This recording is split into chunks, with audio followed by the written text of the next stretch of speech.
하시나요? 어쨌든 오늘 할 내용들은 그동안 저희들이 이제 그 친환경 감귤 산학원 협력단을 우리가 운영하면서 수립했던 그 노지감귤 그 방제력 이걸 기반으로 해서 말씀을 드리고요. 그리고 중요한 것들은 이제 지금 현장에서 어떤 일이 일어나고 있는지 이제 강우 상황에서 이것을 이해를 하고 처방을 내리는 이게 중요하기 때문에 그런 얘기를 해야 될 것 같아요. 어떤 교과서적인 얘기, 지금 방송을 찍고 있는데 사실 이제 방송이라고 하는 것은 좀 교과서적인 얘기를 해야 되거든요. 왜냐하면 그 방송을 보는 사람이 너무 다양하기 때문에 그 앞의 과정을 다 생략하고 본론에서 얘기를 해버리면 듣는 사람은 이제 혼동이 갈 수도 있고 오해할 수도 있고 뭐 그렇습니다. 그렇다고 해서 또 교과서적으로 얘기를 해버리면 여기 대부분 앉아 계신 분들이 뭐 그런 얘기를 뭐 여기서 하냐 뻔한 얘기를 또 익히세요. 근데 이제 너무 이제 현재 문제를 갖고 이제 토론을 하다 보면 조금 선을 넘어갈 수가 있거든요.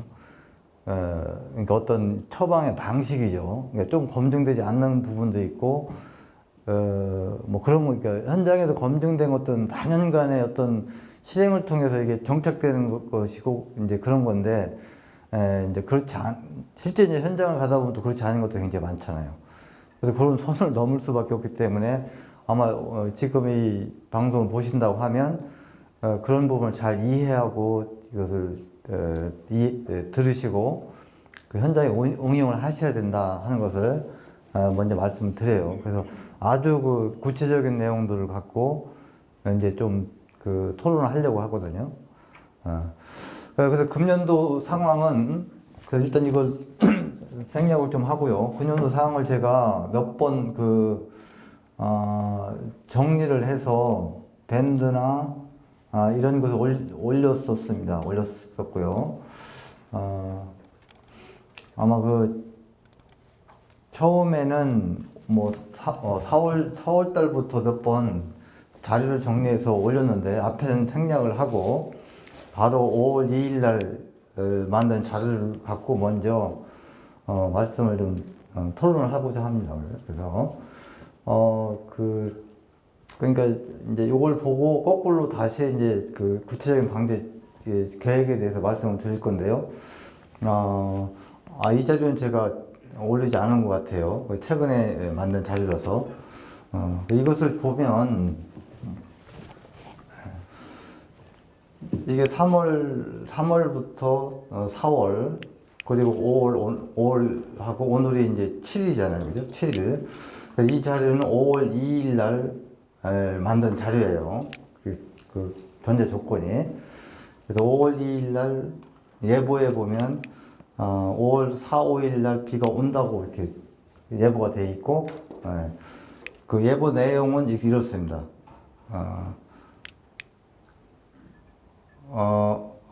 잠깐만요. 예. 5월 2일 날 예보가 4, 5일 날 비가 온다고 돼 있었고, 또 그 전에 보면 5월 27일, 28일 강우가 온다고 예보가 돼 있었어요. 그죠? 그리고 그 예보, 기상청 그 예보 중기 예보를 보면, 들어가 보면, 27일 날 오후부터 비가 와서 28일 날 뭐 하여튼 오전까지 쭉 비가 오는 걸로 돼 있었고, 이것을 계산해 보면 그때 온도가 한 20도씨 정도 전후가 되고, 그 결로 시간이 한 20시간 이상 나와요. 그죠? 그러니까 온도가 20도씨이고 그 결로 시간이 20시간 되기 때문에 그걸 갖고 이 도생병의 위험도를 우리가 예측해 보면, 그죠? 아마 책이나 교재 같은 게 들어가 있는데, 여기 지금 교재 41에서 쭉 오늘 강의 내용 부분들 정리가 되어 있는데요. 그 중에서 어디를 보시냐면 53쪽을 일단 보시면, 53쪽을 보시면 20도시에서 한 20시간 정도 결로 시간이면 위험도가 3 정도 예측되거든요. 그렇게 됐어요. 실제 예보상 제가 이제 4월 요 22, 23일 날 예보를 봤을 때 그렇다는 겁니다. 그래서 근데 실제 비는 27일 날 보니까 한 4시간에서 6시간 정도 그 결로가 형성됐어요. 비가 와서 비가 막 오래 온 게 아니라 짧게 왔고 그 다음에 28일 날 비가 오지 않았고 29일도 안 왔고 2일 뛰어서 30일 날 비가 왔는데 이때 결로 시간을 기상청 자료를 쭉 보면 6에서 8시간 정도 결로가 형성됐다고요. 그리고 온도가 11도에서 13도 정도 됐어요.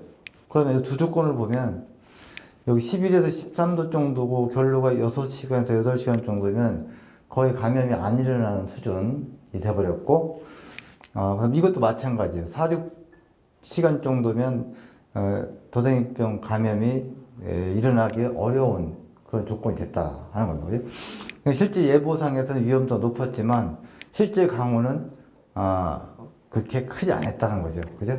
그래서 앞에서 이제 쭉 보면 이런 강우 조건을 갖고 계속 현장에서 지금 여러 가지 처방들을 내렸어요. 그래서 최종적으로 이 강우 때문에 보통 이제 4월 12일 강우 대비해서 보호대책을 살포를 하셨고 계속 그 건조한 날씨가 지속되다가 27, 28 강우 예보가 있었기 때문에 요 앞서서 보호대책을 살포를 한 걸로 방제 결정을 내렸습니다. 기준은 서귀포 일단 남원 기준이에요. 제주시 기준이 아니라 제주시 쪽은 좀 비가 적기 때문에 약대 살포 횟수가 훨씬 더 감소할 수가 있고 일단 그 조건이 어려운 서귀포 기준을 이렇게 말씀드리면 이렇습니다. 근데 이렇게 됐고요. 요 강우에 대비해서 보호제를 살포했고 그런데 바로 또 5월 4, 5일 날 다시 또 강우예보가 또 나왔어요. 그죠? 강우예보가 나왔기 때문에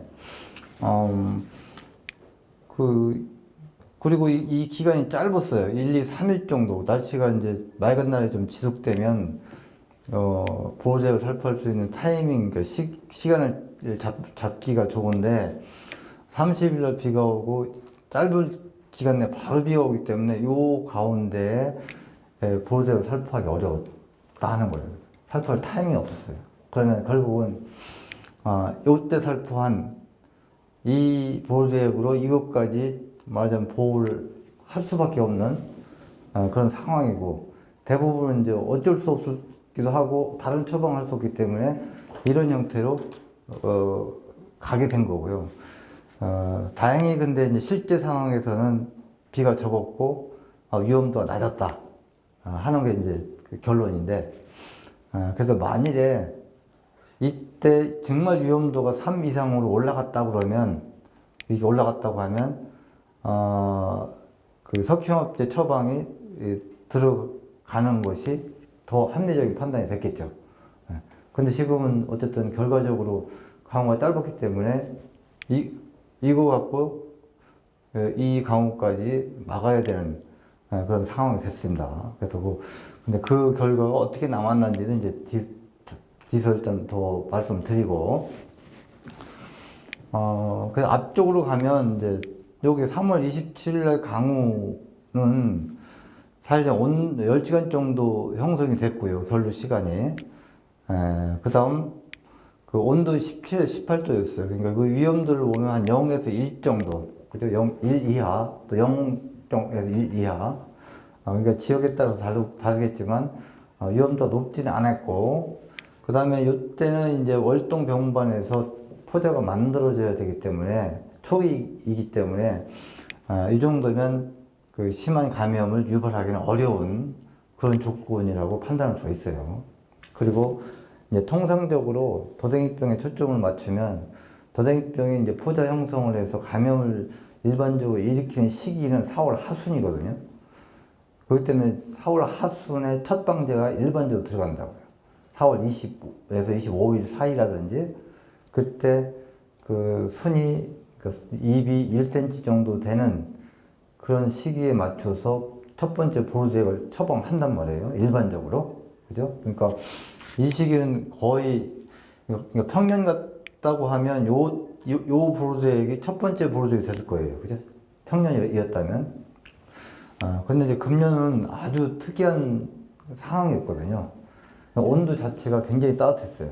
따뜻해서, 평년에 요 정도 되는 발육 단계가 한 3월 빠르게 3월 하순, 요때 4월 상순경에 그 감귤 나무의 그 발육 단계가 4월 20일이나 요 30일 사이에 평년에 나왔던 그 발육 단계가 4월 상순경에 이미 빨리 자라버렸어요. 그러니까 3월 하순, 4월 상순경에 벌써 순이 쑥쑥 올라와서 일부 그래서 그 더행병에 감염될 수 있는 상황이 됐고 실제 이제 앞에 온도를 갖고 그 이제 적산 온도를 계산하잖아요. 적산 온도. 온도의 양을 이렇게 쭉 누적을 해보면, 이때 3월 하순에 이미 4월 한 20일이나 25일 정도 되는 온도의 양이 이미 누적되어 있었어요. 그러니까 평년보다는 20일 빨랐고, 그 다음 작년과 비교해서 보면, 작년과 비교해서 봐도 10일이 빨랐습니다. 10일이 빨리 갔어요. 굉장히 빨랐단 말이에요. 그래서 왜 이때 보호제를 살포하느냐, 이제 좀 오해하는, 보통은 4월 20에서 25일 이때가 첫 번째 보호제에 들어가는데, 왜 앞에 이 보호제를 살포를 처방을 하느냐 하고 하는 그런 의문들은 어쨌든 그 식물의 발육 단계나 병의 발생 시기가 고정된 게 아니라 그에 기상 상황에 따라 달라지기 때문이다. 그리고 금년들은 특히 아주 빨라서 서귀포 지역은 매우 빨랐고 다만 제주시 지역은 서귀포보다 빠르지 않았어요. 작년하고 비슷하게 갔거든요. 제주시 지역은. 그러니까 제주시 지역에 있는 가수원하고 서귀포 지역 가수원은 완전히 다른 상황이에요. 평년에 보면 옛날 같은 경우 한 20, 30년 전 같은 경우는 서귀포하고 제주시가 10일 정도 차이가 났거든요. 그러다가 한 10년 전부터 전후로 해서 제주시하고 서귀포시가 거의 같이 갔어요. 차이가 없었어요. 차이가 발생하지 않았었거든요. 근데 이제 금년도 같은 경우는 한 10일 차이가 나는 게 기상 차이가 발생한 상황이라는 거예요. 그래서 이 남원 서귀포 기준으로 보면 요때 보호제에 들어가는 것이 이게 잘못된 처방은 아니다는 거예요. 잘못된 처방은 아니었고 금년 상황에서는 그랬고 그리고 이제 2018년, 19년, 2020년 3개년 동안 그 봄에 비가 많아서 그 더생이병이 만연됐잖아요. 그러니까 월동 밀도가 높다. 그러니까 월동병번에 보면 더생이병이 많이 붙어 있단 말이에요. 그런 월동 밀도가 많은 상황이라서 많으면 월동 밀도가 높으면 높을수록 이제 감염 위험도 높아지잖아요. 높아지고 또 병이 이제 일부 빨리 나올 수 있는 그 확률이 높아지고 그런 상황이었기 때문에 여러 가지 상황을 고려해 볼 때 좀 앞쪽부터 보호제에 들어가는 것은 아주 합리적이고 정당하다 이런 뜻입니다. 잘못된 처방 아니었다 하는 거고 물론 이제 그 가수원 위치가 뭐 중산화 위쪽 추운 데라고 하면 이제 이 시기가 뒤쪽으로 가야겠죠. 해안가에서 좀 높은 일반적으로 서귀포에서 감귤을 재배하는 지역이라고 하면 이 정도로 빨리 그 살포시가 왔다는 뜻이고요. 그래서 이제 이때 보호제를 살포하시는 분도 있고 또 이걸 생략하고 넘어가는 경우도 있어요. 그것은 어쨌든 그 월동밀도라든지 여러 가지 상황에 따라서 달라지는 문제이기 때문에 뭐 판단을 그렇게 해야 되고 그래서 이때 보호제를 넣었고요. 그리고 강우 예보가 2, 3, 4일 있었단 말이에요. 그러니까 2, 3, 4일 강우 예보가 있어서 이것을 근거로 보호제에 들어갔고 근데 실제 보면 이게 17, 18도씨로 굉장히 따뜻했어요. 봄철에 이 정도로 이렇게 따뜻한 적이 없거든요. 평년 보면 이때 온도가 10도밖에 안 나와요. 10도에서 12도, 뭐 13도 많아요. 그 정도 온도가 형성되는 시기라고요. 작년도 그렇고 계속 보면. 근데 금년도는 여기 17, 18도 아주 고온이 지속됐고 이 강우로 24시간, 3시간 정도 결로가 형성됐어요. 그러면 그 53쪽 보시는 것처럼 17, 18도시에서 23시간 정도가 되면 위험도가 뭐 1, 2에 접근한다고요. 1, 2에 접근하거든요. 그럼 아주 친환경 재배에서는 아주 높은 위험도라고 할 수가 있죠. 그러니까 당연히 이 브로덱은 제대로 역할을 했다는 뜻이고, 그 다음에 이제 이게 문제입니다. 이게. 그래서 워낙 위험도가 높았기 때문에 제 입장에서는 이거 석회화합제를 이걸 살포하는 것을 한번 고려해 봐야 된다 라고 말씀을 드렸고, 그래서 여유가 있다고 하면 이때 석회화합제를 비가 그치자마자 저는 물이 젖어 있을 때 처방을 하는 쪽으로 제 의견을 한번 말씀드렸어요. 근데 문제는 바로 뒤에 또 강우예보가 이게 4월 12일 날 강우예보가 또 있어요. 또 있다 보니까 석회화합제를 살포하면 요 살포 후에 한 10일 정도, 보통 이제 일주일에서 한 1, 2주 정도 띄워서 보호제를 살포하도록 하고 있는데, 여러 가지 근접 살포가 되면 약티라든지 이런 문제 때문에 요 석회화합제를 살포하면 요 강우 대비 보호제를 살포할 수가 없는 상황이 돼버렸죠. 그죠? 그래서 많은 분들은 요 석회화합제를 생략하고 4월 10일 강우에 대비해서 보호제를 살포하는 쪽으로 선택을 했을 겁니다. 이것이 이제 가장 그냥 우리가 보면 이상적인 판단이라 할 수 있겠죠. 그죠? 근데 정말 그런데 이제 요 위험도가 너무 높고 월등밀도가 너무 높다 그러면 이 모험도 일종의 모험인데요. 이것도 한번 고려해 볼 상황이다 이렇게. 요 부분 앞으로 숙제예요. 앞으로 숙제거든요.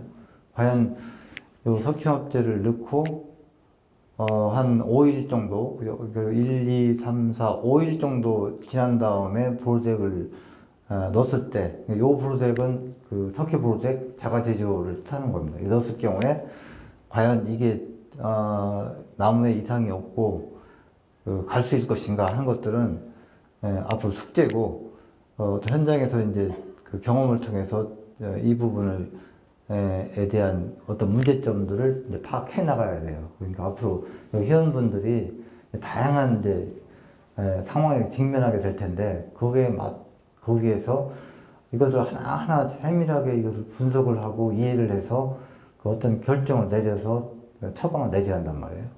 숙제고, 요거에 대한 것은 뒤에서 또 한번 말씀을 드리도록 하겠습니다. 그래서 어쨌든 5월 2일 날 제가 이제 올린 자료가 이거고, 그 이제 요 5월 4, 5일의 상황입니다. 4, 5일. 그러니까 4, 5일 날 강우가 어떻게 됐을까? 실제 상황에 보면, 그것을 갖고,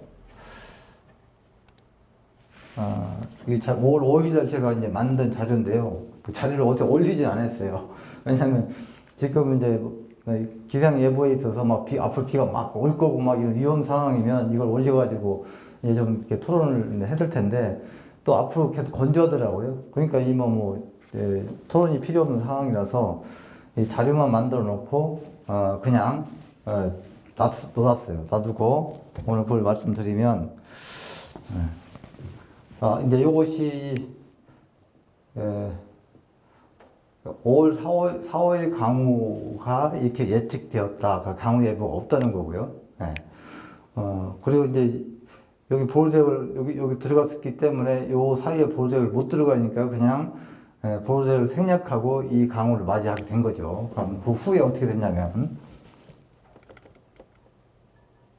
이렇게 이제 다 정리하면, 금년도 상황을 정리하면 이제 이렇게 됐어요. 그죠? 3월 27일, 그 다음에 요 강우, 이 강우, 4월 2, 3, 4 강우, 그 다음 4월 12일 강우, 이때 들어갔고요. 그 다음에 이 강우를 대비해서 이제 어떤 앞쪽에 보호대에 들어갔고, 그리고 이제 요 4, 5일 강우는, 대비해서 약을 보호대에 넣을 수 없는 상황이 되었고, 실제 이제 어떻게 됐냐면요. 예보에서 보면 4월 5일 강우가 이때 온도가 18에서 19도씨 정도가 되고 결로 시간이 16에서 20 정도 예측이 됐어요. 일그 예보를 보면 장기 예보에 들어가서 시간별 그 기상 자료를 보면 이렇게 나왔었거든요. 5월 5일, 5월 4일 시점에서 5월 2일 날 그 예보를 보면 그러면 이제 위험도가 1 내지 2 정도로, 그죠? 53쪽 보시면 위험도가 1 내지 2로 찍혀요. 그럼 굉장히 이제 위험도 높은 수준이거든요. 높은 수준이고, 또 시기적으로 봐도 요것이 4월 하순에서 이제 요 시기가 이제 도성병 그 포자비산이 아주 성숙되어 있는 아주 그런 시기고, 그런 시기와 같이 그 시기에 이제 이런 강우가 맞고 하기 때문에 예보상으로 보면 굉장히 위험도가 높은. 여기서 앞에서 3이라고 하는 위험도보다는 여기서 1, 2의 위험도의 그 파급력이 더 크죠. 그죠? 이때 3이라고 하는 경우는 이 포자 성숙이 이제 초기에 해당하는 것이고, 여기 1, 2라고 하는 위험도는 이때 포자의 그 성숙이 피크 점에서의 그 위험도이기 때문에 그 파급력은 이쪽이 훨씬 크다고요. 그러니까 사실 저는 이걸 보면서 이거 굉장히 위험한 상황이다라고 생각했어요. 이 시기에. 근데 다행히도 실제 강우가 4일날, 5일날, 4일날 저녁부터 비가 왔어요. 그래서 5일날 새벽 한 1시인가, 1시, 2시인가 이때 비가 그쳤더라고요. 남은 지역에서. 그래서 한 결로가 13에서 15시간 정도 결로가 형성이 됐고요. 그 다음에 이제 온도는 17에서 18 정도 됐어요. 그럼 이제 위험도 0.5에서 1.0 정도 요 범위에 들거든요.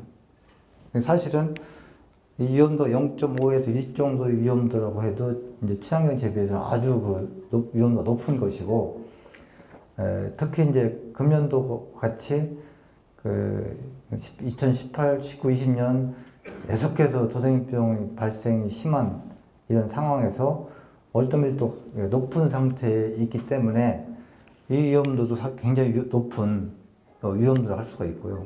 그죠?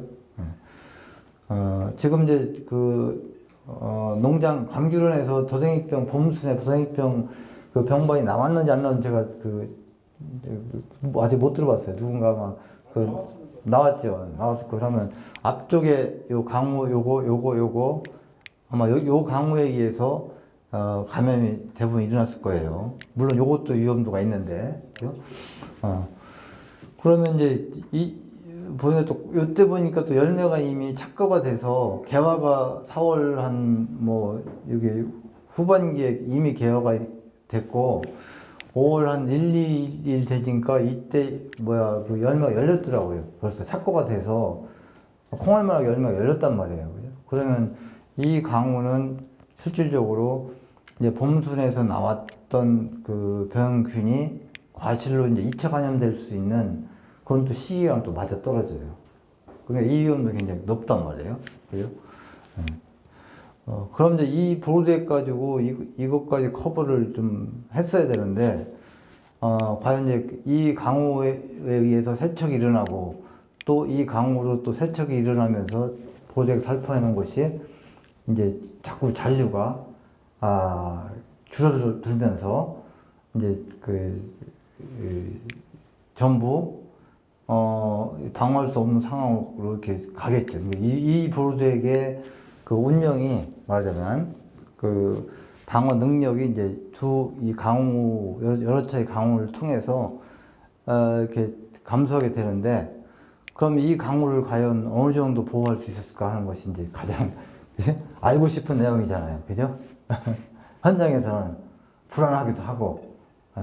물론 이제 보호대기라고 하는 그 약제 방지 효과가 뭐 100% 좋은 것이 아니라 80에서 85%, 뭐 90% 이하 방제 효과가 일단 나오는 거고요. 그러니까 아무리 방제를 잘 했다 하더라도, 지금과 같이 그 더생이병의 월동 밀도가 높은, 그러니까 구엽에서 더생이병, 돌기병만이 막 보이는 이런 상황에서는 아무리 여기서 방제를 해도 완벽히 막을 수는 없단 말이에요. 네. 어차피 나올 수밖에 없다고요. 근데 최대한 줄여서, 발생을 줄여서 밀도를 줄이고 발생량을 줄이는 게 전략이고 하는 것인데, 예. 그래서 뭐 이렇게 열심히 방지했는데도 더생이병이 보인다 하고 하는 것들을 실망할 필요는 없어요. 그건 어쩔 수 없는 상황이라는 뜻이거든요. 금연, 운이 좋아서 금연도 계속 건조했다 그러면 이제 전혀 발생되지 않는 상태로 갈 수가 있었을 텐데, 어쨌든 비가 여기 보면 위험도가 높은 이런 상황들이 한 번, 두 번, 적어도 여기 세 번, 세 차례에 걸쳐서 그 위험도가 높은 상황이 나타났고, 그러면 그거에 대해서 방제를 대비를 잘 하더라도 뭐 100% 방제를 그 효과를 우리가 얻을 수 없기 때문에 나머지 발생할 수밖에 없다는 뜻입니다. 그러니까 그런 선상에서 이것을 이해를 해야 되고요. 그렇다면 이제 조금 발생했다고 하면 아주 선방하고 잘한 거죠. 그죠? 보이지 않아야 하는 것이 아니라, 그러니까 우리가 감당할 수 있는 만큼만 발생하면, 작년이나 그전처럼 막 대발생해서 과실에 막 돌기병만이 막 튀어나오고 또 그 후에 이제 부설병만 나와서 피해가 커지고, 이런 상황만 아니면 이제 선방을 한 것이고, 어쨌든 금년도는 비가 이렇게 간격을 두고 왔기 때문에 이게 방제 체계를 대비를 할 수 있는 여유가 생겼고요. 작년, 재작년이나 그 해에는 이 약을 살포할 수 있는 그런 시간적 여유가 하나도 없었단 말이에요. 계속 비가 왔으니까 2, 3일 간격으로 계속 비가 와서 방제할 수 없었단 말이에요. 그래서 이제 작년이나 재작년에는 보호대보다는 석유화합제 위주로 방제를 해갈 수밖에 없었던 거예요. 그러니까 보호대액은 건조할 때, 해가 땡땡 떠서 건조할 때 이거를 살포해서 되게 말려놔야 되는데, 작년 같은 경우는 그럴 타임이 없었단 말이에요. 계속 비가 오니까, 흐리고 비가 오니까 보호대액을 살포할 수 없었고, 그래서 좀 습할 때 쓸 수 있는 황 쪽의 그 약재를 써서 이제 체계를 그 중심으로 방제 체계를 잡게 된 것이고요.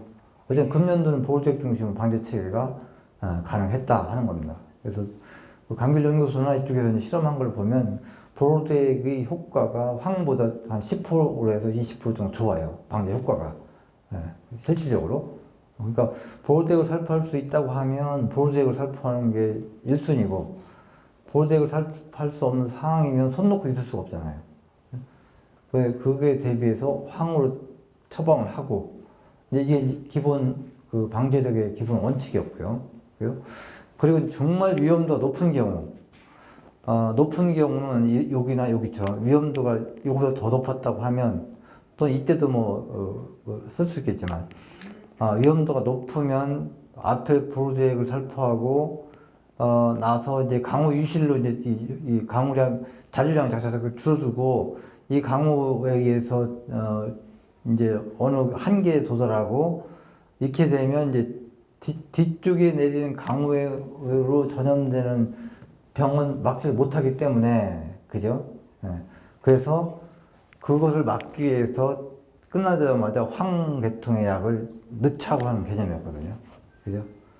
그래서 여기서 위험도가 높고 강우 기간이 지속되고, 이러면 앞에 부분은 요 보호대의 잔류량으로 어느 정도 보호를 하지만, 뒤쪽에서 내리는 강우에 대해서는 대비를 못 한단 말이에요. 그러면 그때 이제 감염이 일어나는 거고, 그 감염된 초기 상태를 우리가 치료하기 위해서 석유화합제를 넣은 거거든요. 이런 처방을 했단 말이에요. 단 뒤쪽이 이제 건조하면 이 보호대 그 재살포 할 그런 상황이 아닌 경우는 쉽게 처방할 수가 있고. 아니 근데 지금 현재 네. 서귀포 기준으로 하면요. 지금 화요일날하고 수요일날 비예보가 아, 비호 예보 또 예보가 있어요. 다음 주 예보가 또 돼 있어요? 예. 그럼 보호대기 또 들어가야죠, 그죠? 11일하고 12일. 아, 그렇구나. 이게 요새는 일기예보가 제가 그때 봤을 때 없었는데, 예보가 있을, 예, 하여튼 예보를 다시 한번 봐야 될 거고요. 그러면 이제, 요쪽 강우 대비해서 일요일 날, 월, 화, 수네요. 그죠? 요때쯤 강우 예보가 또 있다는 거잖아요. 화요일 날, 네. 이제 강우량이 얼마나 되는지 모르겠어요. 어쨌든, 그러면, 이 보호대의 운명은 끝난 거거든요. 그죠? 그러니까, 요때 보호대에 다시 한번 들어가야 돼요. 어쨌든, 네. 그렇고. 그 다음에 네. 이제 저 4월 2, 3, 4일 날 네. 이제 석회 유황압제가 저는 굉장히 위험하다고 보거든요. 네네.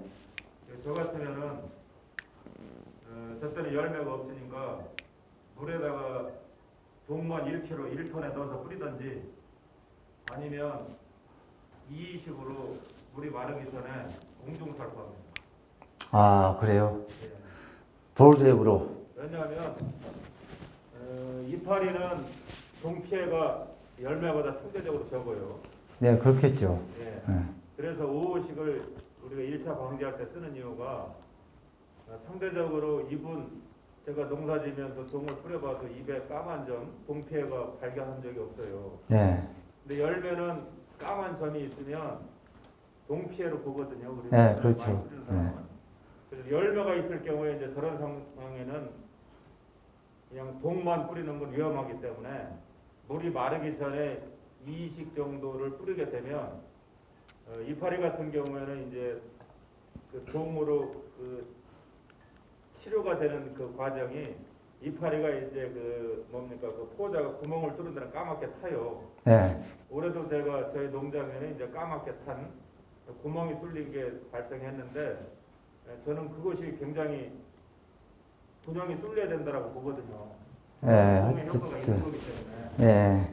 그래서 그거는 저 같은 경우에는 작년에도 보내더라고 저런 경우에 중간에 석회영합제를 안 친다. 왜냐하면 그걸 치게 되면 다음에 고르대 칠 수 있는 기간이 10일 이상 이격해야 되기 때문에 방제과를 볼 때는 고르대액이 석회영합제를 능가하기 때문에 그렇게 합니다. 네, 그러니까 어쨌든 이 부분은 지금 이제 말씀하셨는데, 이제 여러 가지 이제 현장 경험적인 것으로 정리할 필요는 있어요. 그래서 지금 말씀은, 석회보호대액을 들어가면 여기 유황합제가 들어가면 다음 보호대액이 들어가기 어려우니까 이때 이식 보호대액 정도. 지금 말씀하신 게. 동양을, 네. 20에서 50%만 뿌리는 거죠. 공중에 살포하니까. 네, 어쨌든 저농도로 해서 보호대액이 들어가면 지금 말씀하신 것들은 아마 그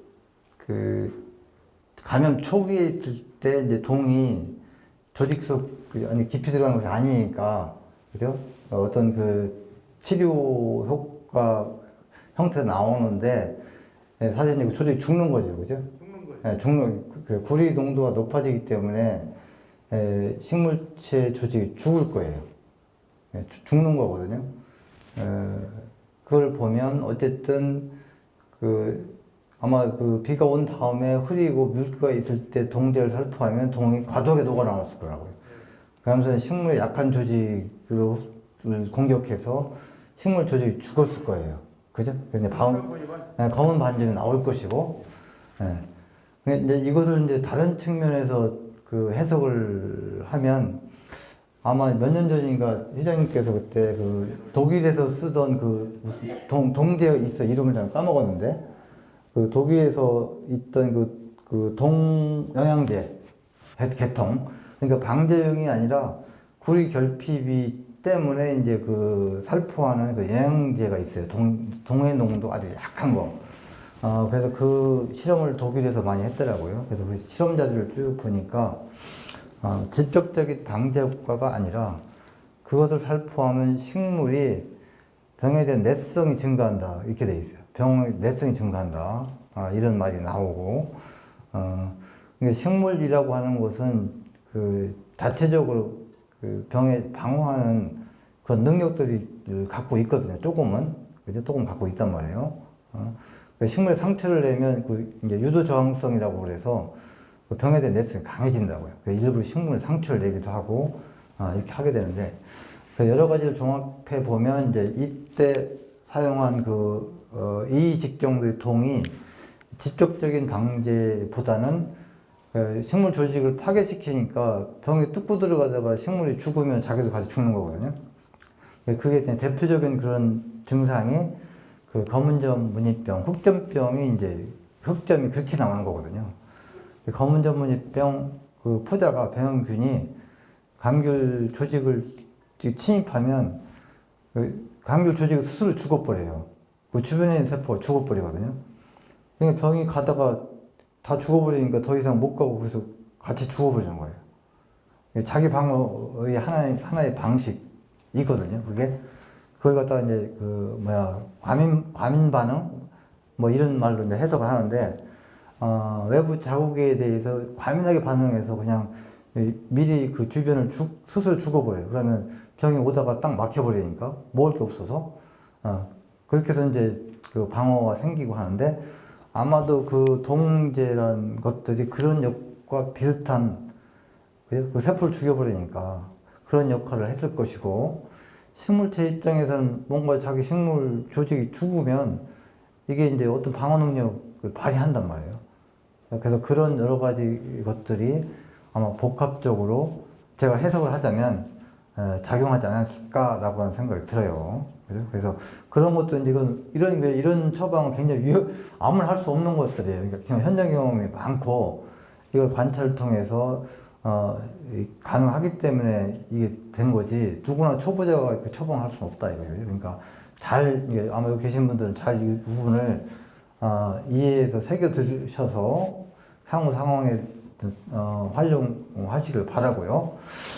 그래서 이제 이 고민은 이제 이 석충합제를 할 거냐 또는 동으로 이제 약하게 할 거냐 이건데 어쨌든 원리상 보면 석충합제가 들어가는 게 맞겠죠, 그죠? 원리상 보면 맞아요, 그죠? 근데 다만 뒤쪽에 보색을 중복 살포를 해야 되기 때문에 이 부분이 이제 해결 과제인데 그럼 이 부분이 과연 해결될 수 있을 것인지는 다음 시간을 내서 또 말씀드리도록 하고 어쨌든 그럼 이 브로드액이 이제 어떻게 이 운명이 어떻게 됐을까 하는 것들을 좀 보면 그래서 이제 그 미국 그 플로리다에 가면 이 구리제 그 살포 스케줄러라고 해서 이 사이트가 있어요. 구리제를 살포했을 때 이거 시간에 따라서 어떻게 이 잔류량이 이게 남아 있는가 잔류량을 이렇게 시뮬레이션하는 뭐 예측해주는 그 프로그램이 있거든요. 거기에 만다린 감귤도 있고 그렇더라고요. 다만 이제 이게 플로리다만 해도 만약 우리 플로리다 그 북쪽이 그러니까 가장 높은 북쪽이 위도 30.8인가 이 정도 돼요. 제주도가 33 뭐 이 정도 되니까 제주도보다 한참 아래에 있어요. 그래서 기상 아주 위치적으로 다르고 기상도 다르지만 어쨌든 그런 상황에도 불구하고 여기다가 좀 이 모델을 놓고 보면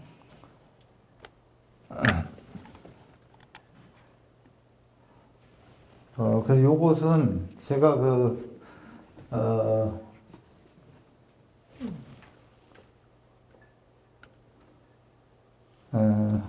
3월 23일이죠. 그러니까 3월 29일 브로덱을 살포하고 4월 10일 살포하고 4월 23일 브로덱을 살포했다고 가정했을 때입니다. 그죠? 네. 제주도 기상 자료예요, 요거. 그죠? 네. 그리고 5월 4일도 이게 5월 4, 5일 강우가 요겁니다. 요거잖아요. 그죠? 네. 이걸 보면은 여기 노란색으로 보이고 밑에 빨간색이잖아요. 그러니까 빨간색으로 떨어지면 이제 아주 위험한 그죠? 이제 거의 보호를 못한다 하고 한다는 수준이고, 노란색이면 좀 위험한 수준. 뭐 이렇게 보시고 해석하면 되는데, 어쨌든 3월 29일 날 살포한 브로드액은 여기 강우량, 여기 보면 여기 4월 1일 날 강우, 4월 2일 날 강우가 있잖아요. 그죠? 그러면 4월 12일 강우, 그 다음에 4월 30일 강우, 그 다음 5월 1일 강우, 여기 5월 4일 강우인데, 보면 이 강우도 예방을 했고요. 그리고 이제 이 강우 예방 대비해서 이 보호제가 살포한 것을 보면 이것도 이제 처음에 뚝 떨어지죠. 이 강우에 의해서 떨어졌다가 천천히 떨어져서 이것도 다음 요 강우 대비해서 그 보호제가 살포한 것에 의해서 다시 이제 잔류량이 쭉 증가해 가죠. 갔다가 요게 이제 그 4월 그 30일, 5월 1일 강우네요. 그죠? 요 강우. 요 두 개 것이, 요 강우 때 이제 뚝 떨어져, 조금. 그러니까 요 강우가 5.5mm, 그 다음에 11.8mm로 다행히 비가 많이 안 왔어요. 많이 안 왔단 말이에요. 그래서 그것 때문에 요 강우에 의해서 강우 유실이 크게 일어나지 않았다는 게, 이렇게 갈 것이 요 정도 떨어진 거죠. 강우량이, 비 양이 완전히 세척할 만큼 비가 오지 않았고, 그리고 이제 관심이 이제 5월 요 4일, 5일 강우인데요. 그때 총 합쳐보니까 한 52mm 정도 비가 내렸더라고요. 그래서 이 자료를 다 입력해 놓고 보면 4월 23일경 살포한 보호제액이 다행히도 그 4월 30일, 5월 1일, 5월 4일까지 요 강우, 세 차례 있었던 강우에 대비해서 그 잔류에 의해서 보호 효과가 지속됐다 하는 걸 볼 수가 있고요. 그러니까 물론 노란색 선으로는 떨어졌지만 여기요, 네, 떨어졌지만 그 상당한 부분은 예방을 하고 있었다. 다행히도 그죠? 이걸 보면 그렇습니다. 그죠? 네, 그렇고 그래서 이제 요거 5월 3, 4일 여기 그건 확대를 시켜보면 이렇습니다. 그죠? 이것이 이제 잔류량이 이제 앞으로 떨어지죠, 이렇게. 빨간 선은 떨어지는 날이 아마 5월 6, 7일 정도면 이제 잔류량이 떨어진다는 거예요. 자연적인 감모에 의해서 이제 소멸되는 거고요. 그죠? 구리제 효과가 또 식물의 성장에 의해서 이게 식물이 커지니까 그 부분, 새로 자라는 부분에 보호를 못 하는 거고, 두 가지 요소를 다 넣어서 이 모델을 만든 거거든요. 플로리다에서는. 그러니까 현재 우리가 어느 정도 감을 잡을 수 있는 것이 요 정도라고 할 수가 있고, 요거에 의하면 어쨌든 요 강우 기간 요 보조액이 요 강우를 어느 정도 보호를 해 나갔다 한 뜻이고, 이제 빨간선은 떨어졌단 말이에요. 그리고 아까 12일인가 이때 또 강우 예보가 됐기 때문에 그럼 요 강우 예보 요거에 대한 이제 방제가 이제 들어가야 되겠죠. 그죠? 네. 교육 끝나고. 네. 한 요까지 하고 질문 다음 시간에 받겠습니다. 시작할 때부터. 네.